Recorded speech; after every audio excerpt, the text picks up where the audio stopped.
औलाद का मोह। दिलीप और सुधांशु नाम के दो भाई थे। दिलीप की शादी कावेरी के साथ हुई और सुधांशु की शादी माया के साथ। शादी के बाद दोनों भाई अपनी अपनी पत्नी के साथ खुशी खुशी रहा करते थे। दोनों भाइयों के परिवार एक ही घर में रहता था।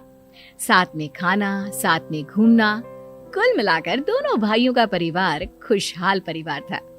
कुछ सालों के बाद दिलीप की पत्नी कावेरी को एक बेटा हुआ। भैया, आज मैं बहुत खुश हूँ। चाचा बन गया हूँ मैं।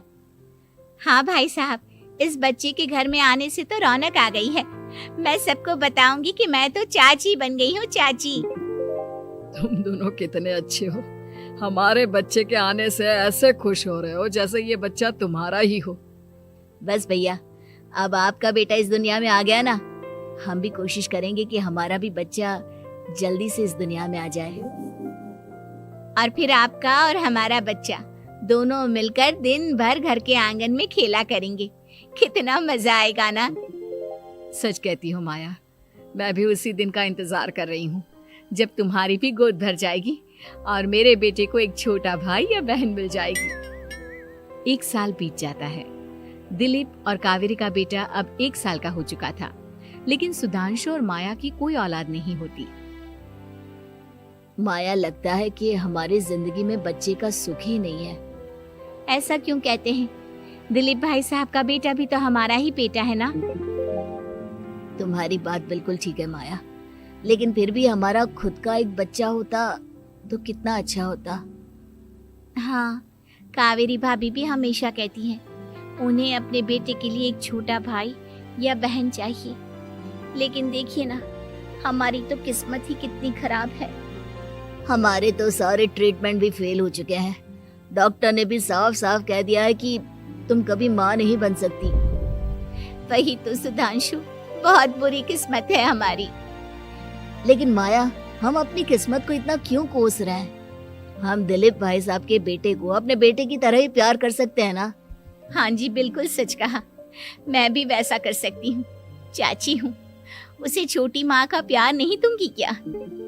कुछ दिनों के बाद दिलीप का एक दोस्त दिलीप से मिलने के लिए आता है। अरे क्या बात है दिलीप, बधाई हो बधाई। और घर तो काफी बड़ा है तुम्हारा। वैसे तुमने अपने बेटे के बारे में क्या सोचा है? भैया, और क्या सोचेंगे, बस उसे पढ़ा लिखा कर अफसर बनाएंगे, उसकी पढ़ाई पर खर्च करेंगे। अरे भाभी, आपकी तो इतनी सारी प्रॉपर्टी है, आपको किस बात की चिंता? ले देकर एक बेटा ही तो है। अरे नहीं दोस्त, तुम गलत समझ रहे हो। इस घर में मैं और मेरा छोटा भाई दोनों रहते हैं। इस घर का आधा हिस्सा मेरे छोटे भाई का है। अच्छा, कितने बच्चे हैं तुम्हारे छोटे भाई के? भैया, उनके साथ ना कुछ प्रॉब्लम है। मेरी देवरानी कभी माँ नहीं बन सकती। अरे फिर किस बात की चिंता? अरे मैं तो कहता हूँ अपने बेटे के भविष्य के बारे में सोचिए ही मत।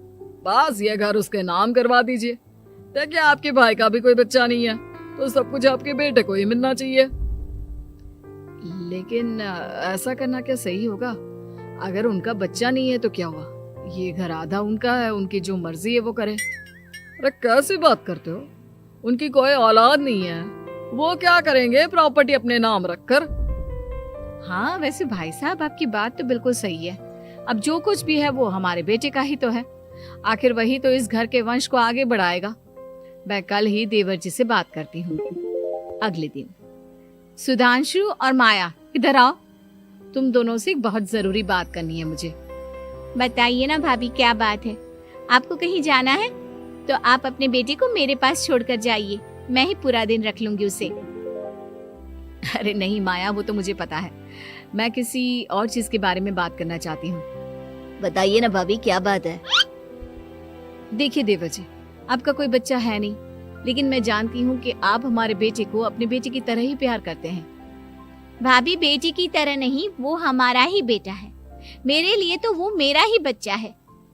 वही तो फिर क्यों ना ये सारी प्रॉपर्टी हम मेरे बेटे के नाम करवा दे, क्योंकि तुम्हारा हो या मेरा, हम सबका एक ही तो है बेटा। लेकिन भाभी, अभी तो वो सिर्फ 1 साल का है। अभी से प्रॉपर्टी उसके नाम करवाने का क्या मतलब है? देखिए देवर जी, जो काम जितना जल्दी हो जाए ना उतना अच्छा। आने वाले वक्त का क्या भरोसा। भाभी भरोसा क्यों नहीं, हम तो हमेशा आपके बेटे को माँ बाप की तरह ही प्यार करेंगे। हाँ, लेकिन फिर भी मैं चाहती हूँ कि ये सारी प्रॉपर्टी मेरे बेटे के नाम हो जाए। अब मुझे नहीं लगता तुम दोनों को इसमें कोई भी परेशानी होगी, है ना? भाभी वैसे तो आप जो कह रही हैं वो बहुत जल्दबाजी है, लेकिन फिर भी अगर आपको ऐसा लगता है तो ठीक है, कल ही प्रॉपर्टी के पेपर बनवा लीजिए, मैं और माया उस पर साइन कर देंगे। इस तरह से अगले दिन प्रॉपर्टी के पेपर बनवाकर सारी प्रॉपर्टी दिलीप और कावेरी के बेटे के नाम पर करवा दी जाती है। कुछ दिनों के बाद सुधांशु, सुबह सुबह ये कौन लोग आ गए हैं तुम्हारे घर पर? भैया वो ऊपर वाला कमरा खाली पड़ा था ना, सोच रहा था किराएदार रख देता हूँ। लेकिन किराएदार रखने से पहले आपने हमसे पूछा भी नहीं। भाभी इसमें आपसे पूछने वाली क्या बात थी, हमें एक ही कमरे की जरूरत थी, इसलिए सोचा दूसरा कमरा किराए पर दे देते हैं, कुछ इनकम हो जाएगी। अरे माया, ये सारी प्रॉपर्टी अब मेरे बेटे के नाम पर है और यहाँ पर जो कुछ भी होगा उसके लिए तुम्हें मेरी या दिलीप की परमिशन तो लेनी पड़ेगी ना। हाँ सुधांशु, तुम्हारी भाभी ठीक ही तो कह रही है। अब देखो, तुमने खुद अपने हाथों से ये प्रॉपर्टी हमारे बेटे के नाम की है, वह अभी बहुत छोटा है, तो इस घर से रिलेटेड सारे फैसले तुम्हें हमसे पूछ कर लेने चाहिए। भाभी हमें तो लगा था कि आप हम लोगों से बहुत प्यार करती हैं, लेकिन आप तो हमारे साथ भेदभाव करने लगी। अरे इसमें भेदभाव करने वाली क्या बात है? और मैंने कौन सा तुमसे कुछ गलत मांग लिया? अरे ले देकर मेरा बेटा इकलौता इस पूरे वंश का वारिस है, सब कुछ उसके नाम है। तुम्हें इस बात से जलन क्यों हो रही है? भाभी माया को जलन नहीं हो रही, वो तो बस ऐसे ही कह रही थी। सब जानती हूँ मैं, इसकी खुद की तो कोई औलाद पैदा नहीं हुई, बस इसीलिए जब देखो तब मेरे बेटे पर बुरी नजर डालती रहती है। देखो माया, कावेरी तुमसे बड़ी है, वो जैसा कहती है वैसा करो। और वैसे भी इस घर पर अब तुम लोगों का कोई अधिकार नहीं है, वो तो हम लोगों की भलाई समझो जो तुम्हें अभी तक यहाँ रहने दिया है। भैया आप इतने कैसे बदल गए? इस प्रॉपर्टी ने आपके दिल से हमारे लिए प्यार पूरी तरह खत्म कर दिया है क्या? इसी तरह वक्त बीतता जाता है और देखते देखते दिलीप और कावेरी का बेटा प्रणव 25 साल का हो जाता है और उसकी नौकरी लग जाती है। पापा आज मेरा अपॉइंटमेंट लेटर आ गया है, मैंने सिंगापुर में जॉब ज्वाइन कर ली है। लेकिन प्रणव, विदेश में नौकरी करने जाने से पहले तुम्हें कम से कम अपने मम्मी पापा से एक बार पूछना चाहिए था ना। इसमें पूछने वाली क्या बात है माँ, मैं सिंगापुर जाकर जॉब करना चाहता हूँ तो करना चाहता हूँ। देखो प्रणव, हमने तुम्हारे लिए इतनी सारी प्रॉपर्टी यहाँ पर रखी हुई है, उन सब का क्या होगा? यहाँ रहो, बिजनेस करो। सॉरी पापा, मैं यहाँ रहकर कोई बिजनेस नहीं करने वाला, और ये जितनी भी प्रॉपर्टी आपने मेरे लिए संभाल कर रखी है ना, ऐसे ही किसी को दान में दे दीजिए, क्योंकि मैं सिंगापुर से वापस इंडिया आकर कभी नहीं रहने वाला। दिमाग खराब हो गया है तेरा, जानता नहीं तेरी वजह से हमने तेरे चाचा चाची से लड़ाई करके पूरा घर तेरे नाम करवा दिया था। हाँ तो ऐसा करने से पहले आपको सोचना चाहिए था ना। और मम्मा, मैं तो वैसे भी उस वक्त 1 साल का था, मेरा इस मैटर से कोई लेना देना नहीं है। कैसी बात कर रहा है ये लड़का? अरे तेरी वजह से अपने छोटे भाई से दुश्मनी लेकर बैठा हूं मैंने तो उसे घर से भी निकाल दिया। जानता नहीं तू, बाजू वाले घर में एक छोटा सा कमरा किराए पर लेकर रहते हैं तेरे चाचा चाची, और ये सब मैंने तेरे लिए किया। देखिए पापा, आपने जो कुछ भी किया अपने लिए किया। मैंने आपसे कब कहा था कि मुझे ये प्रॉपर्टी और घर चाहिए? और वैसे भी अपने भाई के साथ इस तरह का बिहेव करके आपने कोई अच्छा काम तो किया नहीं। तू सही कह रहा है बेटा, हमने तेरे चक्कर में अपने छोटे भाई जैसे देवर और बहन जैसी देवरानी को इस घर से निकाल दिया। बहुत बड़ी गलती हो गई मुझसे। ठीक है मॉम, तो अब आप अपनी गलती सुधारो, लेकिन मुझे तो फॉरेन जाना है, मैं वहीं जाऊंगा। अब आगे क्या करना है ये आपका डिसीजन है। और प्रणव सिंगापुर जॉब करने के लिए चला जाता है। कुछ दिनों के बाद जब दिलीप और कावेरी को अपनी गलती का एहसास होता है तो वो सुधांशु के घर पहुंचती है। सुधांशु, माया, हमें माफ कर दो, हमसे बहुत बड़ी गलती हो गई। क्या हुआ भाभी? आज इतने सालों के बाद अब हम गरीब लोगों के घर क्या करने आई हैं? भाभी, हमने तो खुशी खुशी अपने भतीजे को सब कुछ दे दिया, अब हमारे पास कुछ भी नहीं बचा है।